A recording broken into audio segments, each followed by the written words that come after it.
There is a statistic that most people over 50 have never heard, and that most physicians never take the time to explain clearly enough to change the habits it should change.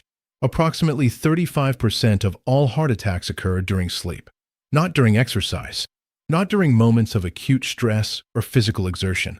During sleep, when the body is supposed to be resting, recovering, and repairing itself. When the person experiencing the event has no warning, no chest pain they can respond to, no opportunity to call for help before the damage is already done. Silent, nocturnal, and in the majority of cases, entirely preventable. The hours between 10 p.m. and 6 a.m. represent the highest period of cardiovascular risk for adults over 50, not because the heart is working harder during sleep. In fact, it is working less, but because the physiological environment of nighttime sleep, the hormonal shifts, the changes in blood pressure regulation, the autonomic nervous system transitions between sleep stages, creates a window of biological vulnerability that 5 specific, common, completely ordinary nighttime habits can turn into a genuine cardiac emergency. That is what today's video is about. Not fear, not alarmism. Specific, research-backed information about what happens inside your cardiovascular system between the time you turn off the lights and the time your alarm sounds, and what 5 habits most adults over 50 are engaging in every night that are silently increasing their risk of not waking up. The American Heart Association has identified the nocturnal period as a critical and underappreciated window of cardiovascular vulnerability, one in which blood pressure patterns, hemostatic activity, and autonomic regulation create conditions that are measurably different from daytime physiology in ways that have direct implications for cardiac event risk. The National Sleep Foundation has published extensive research on the relationship between sleep architecture and cardiovascular health, finding that disrupted, inadequate, or physiologically compromised sleep is associated with significantly elevated risks of hypertension, myocardial infarction, and stroke in adults over 50. And the research on the specific nighttime behaviors that compound this vulnerability is both robust and almost entirely absent from mainstream health conversations. Today, that changes. We are going to walk through 5 specific nighttime habits that most people engage in without a second thought, and I am going to explain precisely what each one does to your cardiovascular system during the hours when it is most vulnerable.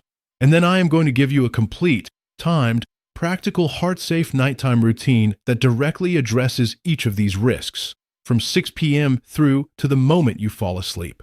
Stay with me through every section of this video, because habit number 3 is one that affects an estimated 30 million adults in the United States alone, the majority of whom are completely unaware they have it, and its cardiovascular consequences during sleep are among the most severe on today's list. And habit number 5 involves something so ordinary, so universally present in every bedroom, that most people will not believe it is a cardiovascular risk until they understand the physiology. Before we begin, leave your age in the comments right now, and tell me honestly, what does your evening routine look like between dinner and sleep? How late do you eat? When do you take your medications? Do you wake during the night? That context matters. And your honesty helps this community understand patterns that no single physician's patient panel ever captures. Let's begin. Habit number 1, eating late and heavy. The cardiovascular reality. Digestion is not a passive process. It is an active, energy-intensive, cardiovascular demanding event. When you eat a meal, particularly a large one, your body redirects a significant volume of blood toward the gastrointestinal system to support the enzymatic breakdown and absorption of nutrients. This redistribution is managed by your autonomic nervous system, which increases blood flow to the gut through mesenteric vasodilation, the widening of the blood vessels supplying the intestines.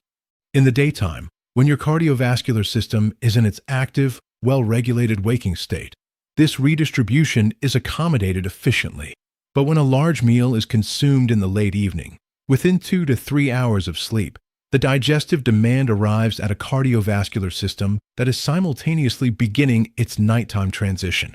Blood pressure regulation is shifting, autonomic balance is changing, and the heart is now being asked to support increased gastrointestinal blood flow. At the same time, it is managing the physiological transition into sleep. The consequences are multiple and compounding.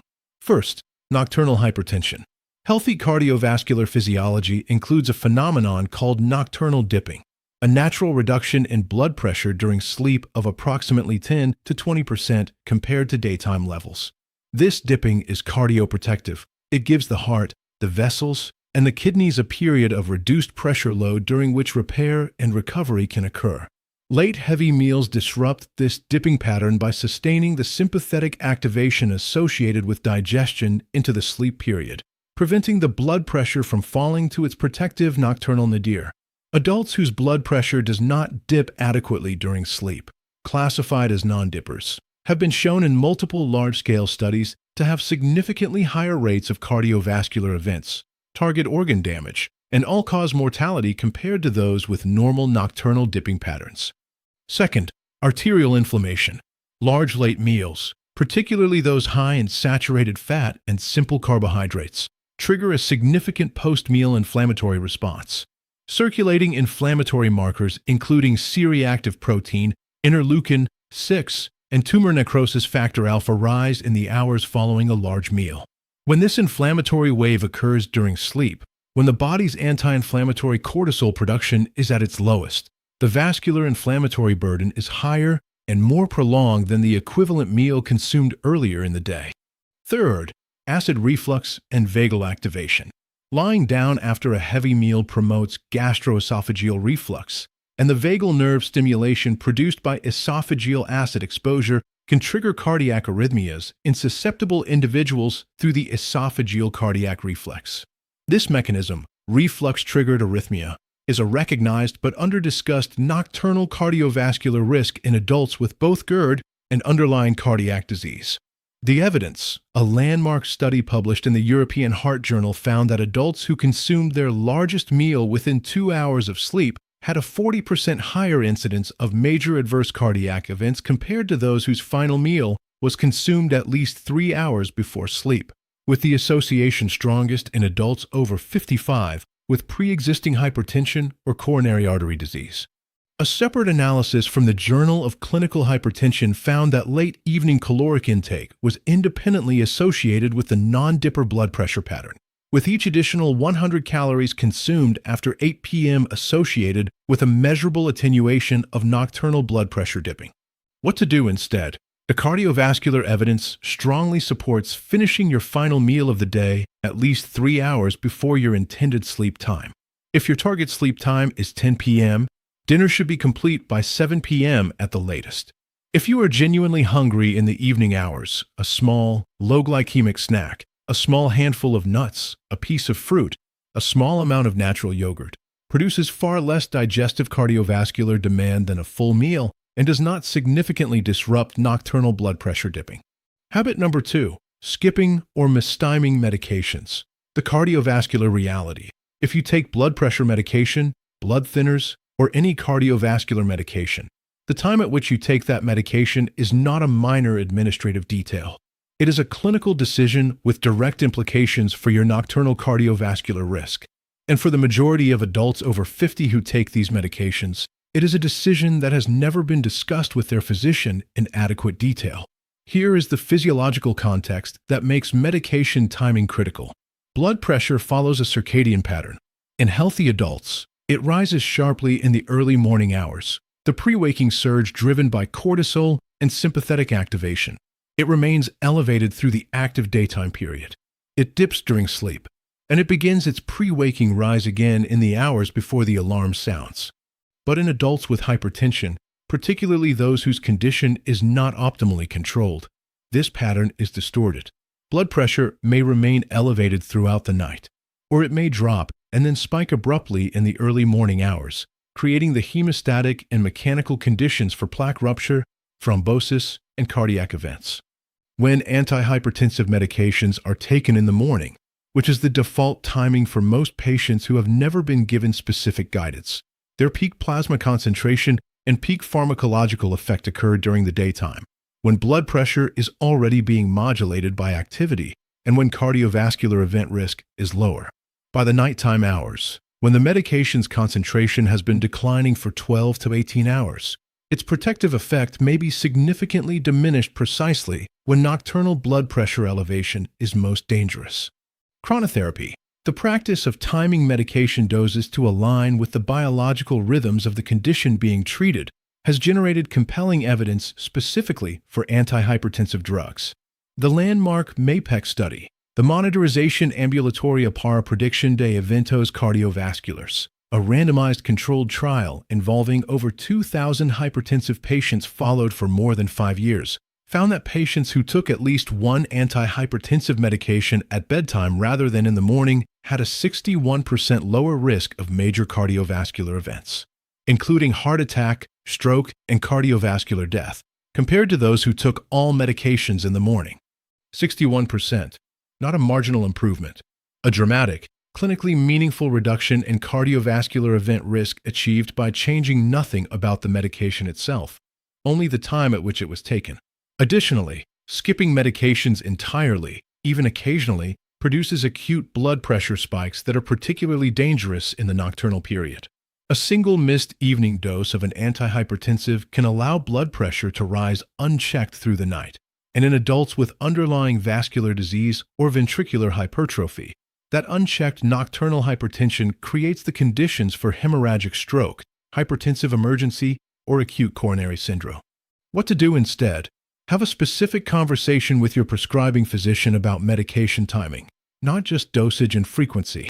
Ask specifically whether any of your cardiovascular medications should be timed for the evening rather than the morning based on your individual blood pressure pattern.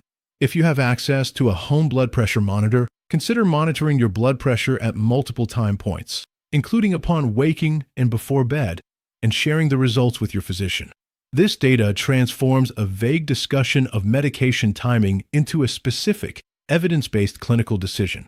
And never skip a dose. If you regularly forget evening medications, a pill organizer with a separate evening compartment, a phone alarm, or linking the medication to a consistent evening habit, teeth brushing, for example, dramatically improves adherence. Habit number 3, undiagnosed sleep apnea, the cardiovascular reality. Obstructive sleep apnea affects an estimated 30 million adults in the United States, and the majority of cases remain undiagnosed. The reasons for this diagnostic gap are multiple. Sleep apnea produces no symptoms that the sleeping person can observe in themselves. Its most visible sign, loud snoring, is frequently dismissed or normalized by bed partners, and the fatigue and cognitive symptoms it produces are so consistently attributed to other causes that the underlying condition is never investigated. But from a cardiovascular perspective, undiagnosed sleep apnea is not simply an inconvenient condition that disrupts sleep quality. It is a chronic, nightly, repetitive cardiovascular emergency. Here is what happens during an apnea event. As you sleep, the soft tissue of your upper airway, the tongue, the soft palate, the uvula, relaxes and partially or completely collapses, obstructing the airway. Breathing stops for 10 seconds, 30 seconds, sometimes longer. During this pause, oxygen levels in your blood begin to fall. Carbon dioxide levels begin to rise. Your brain, detecting the threat, triggers an emergency arousal response, a partial awakening driven by the sympathetic nervous system that causes the airway muscles to contract, the obstruction to clear, and breathing to resume. This emergency arousal response is not a minor event. It involves a sudden, significant surge of sympathetic nervous system activation. Catecholamines flood the circulation, heart rate accelerates sharply, blood pressure spikes dramatically, and the cardiovascular system goes from the relative calm of deep sleep to a state of acute physiological stress in a matter of seconds. In adults with moderate to severe sleep apnea, this cycle, obstruction, oxygen desaturation, emergency arousal, sympathetic surge, may repeat 30, 60, or even more than 100 times per night. Every single cycle is a cardiovascular stress event. Every single cycle produces the acute blood pressure elevation, the sympathetic activation, and the hemostatic changes that are associated with cardiac event risk. And every single cycle occurs in the person's sleep, completely unnoticed by them, completely unaddressed, night after night after year. The cumulative cardiovascular consequences are profound and well documented. Adults with untreated obstructive sleep apnea have a 2 to 4 times higher risk of hypertension compared to age-matched controls without sleep apnea, because the repeated nocturnal blood pressure surges produce structural changes in the vasculature that persist into the daytime. A significantly elevated risk of atrial fibrillation, because the repeated hypoxia and pressure changes in the thoracic cavity during apnea events remodel the atrial tissue in ways that promote arrhythmic substrate development. A 2 to 3 times higher risk of stroke, because the combination of nocturnal hypertensive surges, hypercoagulable blood from hypoxia-driven hematological changes, and atrial fibrillation creates the perfect conditions for cerebrovascular events during sleep. The evidence, the landmark Sleep Heart Health Study, one of the largest epidemiological studies of sleep apnea and cardiovascular outcomes ever conducted, found that adults with severe obstructive sleep apnea had a relative risk of cardiovascular death of 2.87 compared to those without sleep apnea, after adjustment for age, BMI, smoking status, and other cardiovascular risk factors.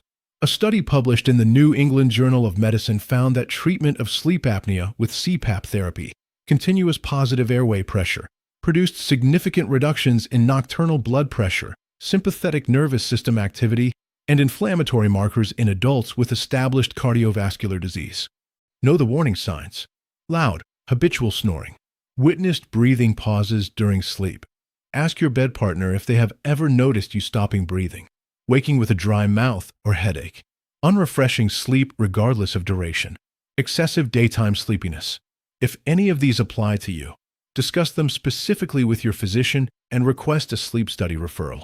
Home sleep testing is now widely available and significantly more accessible than laboratory-based polysomnography, making diagnosis easier than ever for adults who have been putting off investigation. Treatment of sleep apnea is one of the most impactful cardiovascular interventions available for affected adults, and it begins with diagnosis. Habit number 4, dehydration. By the time most adults go to bed, they are already mildly dehydrated. The evening hours, when fluid intake typically drops, when alcohol is more commonly consumed, and when the kidney's concentration effort is increasing in preparation for the overnight fast, represent a period of progressive dehydration that continues throughout the night. As we discussed in the context of morning cardiovascular risk, dehydration has direct and significant hemostatic consequences.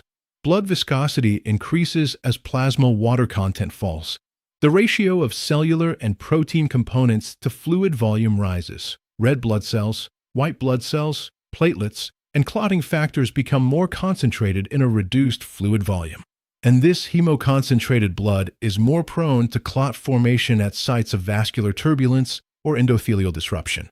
During sleep, when the body is in its lowest activity state and blood flow velocity in the peripheral vasculature is at its slowest, the combination of hemoconcentrated, viscous blood with reduced flow velocity creates conditions that strongly favor thrombotic clot formation. The medical term for this phenomenon, blood pooling and clot formation in conditions of slow flow and high viscosity, is Furco's triad, and the nocturnal dehydrated state satisfies 2 of its 3 components simultaneously. The specific risk most directly associated with nocturnal dehydration is ischemic stroke, the type of stroke caused by a blood clot blocking a cerebral artery. Ischemic stroke has a well-documented circadian distribution, with incidence peaking in the early morning hours, consistent with the peak of overnight dehydration and hemoconcentration that occurs at the end of the overnight fast. Additionally, dehydration affects cardiac preload, the volume of blood returning to the right ventricle with each heartbeat. When preload is reduced by dehydration, the heart compensates by increasing rate, and the elevated nocturnal heart rate of even mild dehydration creates additional myocardial oxygen demand in an already vulnerable nocturnal cardiovascular environment. A study published in the Journal of the American Heart Association found that adults who were inadequately hydrated had a significantly higher risk of developing heart failure over a 25-year follow-up period, with the researchers identifying serum sodium concentration as a biomarker of chronic hydration status that predicted long-term cardiovascular outcomes.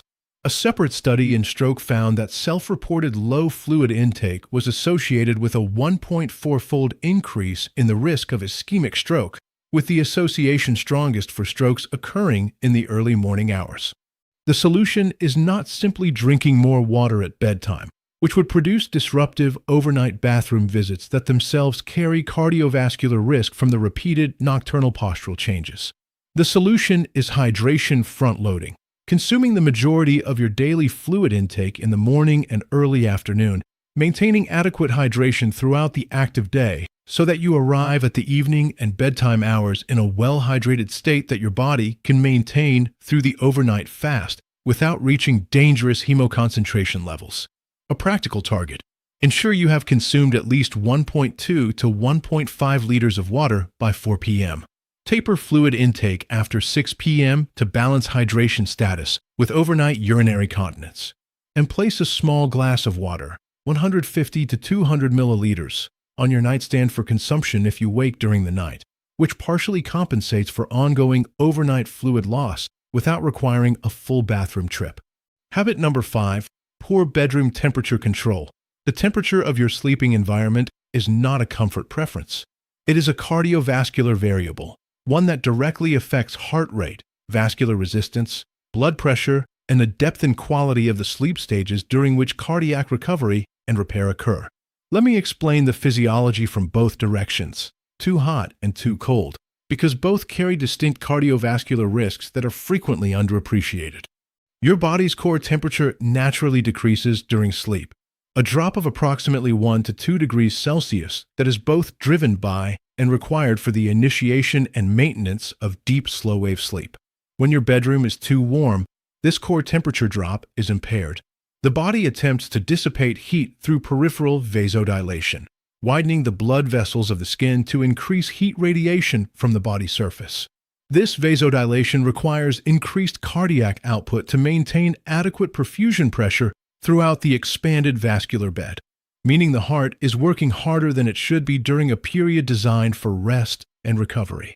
Additionally, a warm sleeping environment activates the sympathetic nervous system, sustaining the sympathetic tone that should be progressively reducing through the night as deep sleep progresses. This sustained sympathetic activation prevents the full nocturnal dipping of blood pressure that is cardioprotective, and it disrupts the deep slow-wave sleep stages during which growth hormone is released and cardiac tissue repair occurs. At the other extreme, a very cold sleeping environment triggers peripheral vasoconstriction, the same mechanism we discussed in the context of cold morning showers. The arterioles supplying the skin and peripheral tissues constrict to reduce heat loss, diverting blood to the core and dramatically increasing peripheral vascular resistance. This resistance elevation requires the heart to generate higher pressure with each beat, elevating nocturnal blood pressure in a way that directly counters the protective dipping effect of healthy sleep. In older adults with arterial stiffness, present to some degree in virtually all adults over 60, the blood pressure elevation produced by cold-induced vasoconstriction in a bedroom that is too cold can be clinically significant. Research has specifically linked cold bedroom temperatures to elevated risk of nocturnal hypertensive events and cardiovascular complications during sleep in adults with pre-existing hypertension or vascular disease. A comprehensive study published in Sleep Medicine Reviews found that bedroom temperatures outside the range of 18 to 22 degrees Celsius were associated with significant disruption of sleep architecture, specifically reductions in slow-wave and REM sleep, alongside measurable elevations in nocturnal heart rate and blood pressure.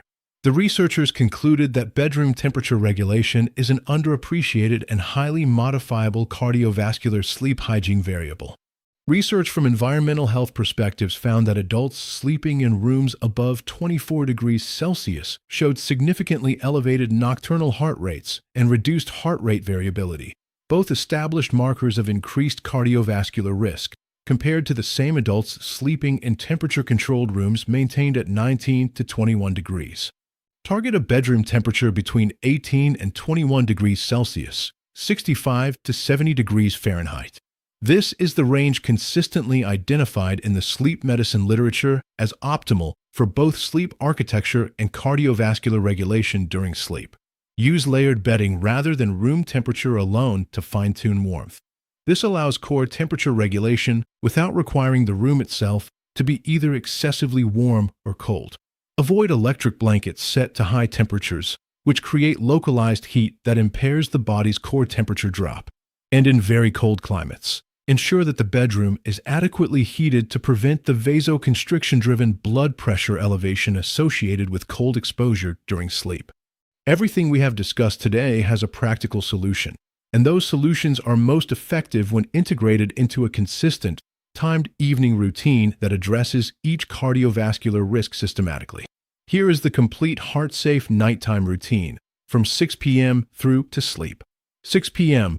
The dinner window, eat your final full meal of the day. The target is to complete dinner by 7 p.m. at the absolute latest, giving your digestive system a minimum of 3 hours before your target sleep time to complete the primary phase of digestion before the nocturnal cardiovascular transition begins. Keep the evening meal moderate in size and composition. Emphasize protein, vegetables, and complex carbohydrates. Reduce saturated fat and simple sugars at the evening meal specifically. These are the dietary components most associated with the post-meal inflammatory response and the glycemic volatility that disrupts nocturnal blood pressure regulation. If you consume alcohol, do so only with the meal, not after. Alcohol consumed after dinner continues to be metabolized during sleep, disrupting sleep architecture, impairing nocturnal blood pressure dipping, and increasing sympathetic tone during the sleep period. 7 p.m. The hydration window. This is your last active hydration period of the day. Consume 300 to 400 milliliters of water between 7 and 8 p.m., ensuring that you arrive at bedtime in a well-hydrated state. After 8 p.m., reduce fluid intake to small sips only. This balances overnight hydration status with the practical need to avoid disruptive nocturnal urination. Avoid caffeinated beverages entirely after 2 p.m. Caffeine has a half-life of approximately 5 to 7 hours. A coffee consumed at 3 p.m. still has 50% of its caffeine concentration active at 8 p.m., sustaining the sympathetic activation that disrupts the nocturnal cardiovascular transition. 8 p.m. The medication window. If your physician has prescribed or indicated that any of your cardiovascular medications should be taken in the evening, take them now, consistently, every night. Link medication taking to a fixed 8 p.m. habit, a phone alarm, a pill organizer beside your toothbrush. Whatever anchor makes the habit automatic. If you have never had a specific conversation with your physician about the timing of your blood pressure medications, make that conversation your next medical priority. The MAPEC study evidence on bedtime antihypertensive dosing represents one of the most significant and most underutilized cardiovascular risk reduction opportunities available to adults with hypertension. 9 p.m. The environment window. Begin preparing your sleep environment. Set your bedroom thermostat to between 18 and 21 degrees Celsius. Close blinds or curtains to reduce early morning light exposure that will advance your circadian wake signal. Reduce household lighting to encourage the natural rise of melatonin. Bright light after 9 p.m. suppresses melatonin production and delays the circadian sleep signal. If you sleep with a bed partner who has told you that you snore heavily or has witnessed breathing pauses during your sleep, tonight is the evening to begin the conversation about a sleep study referral. That conversation is one of the most important cardiovascular health discussions available to you. 9:30 p.m. The wind down window. Transition away from screens, emotionally activating content, and work-related activity. The blue light of screens suppresses melatonin and sustains cortisol, both of which delay sleep onset and impair the early night cardiovascular transition. Replace screen time with reading, gentle stretching, or calm conversation. If you experience significant anxiety or stress in the evening, which itself drives nocturnal sympathetic activation and impairs nocturnal blood pressure dipping, a brief structured relaxation practice at this time is a genuine cardiovascular intervention. 5 minutes of slow diaphragmatic breathing, inhaling for 4 counts, holding for 2, exhaling for 6, activates the parasympathetic nervous system through the respiratory cardiac reflex, reducing heart rate and blood pressure in preparation for sleep. The hours between 10 p.m. and 6 a.m. are not neutral time. They are the period during which your cardiovascular system either recovers from the demands of the day or continues to be stressed by habits and conditions that deny it that recovery. Leave a comment below telling me which of the 5 habits you recognized in yourself and which one you are addressing first. That commitment, made publicly, is the one you are most likely to keep. Now you have that knowledge.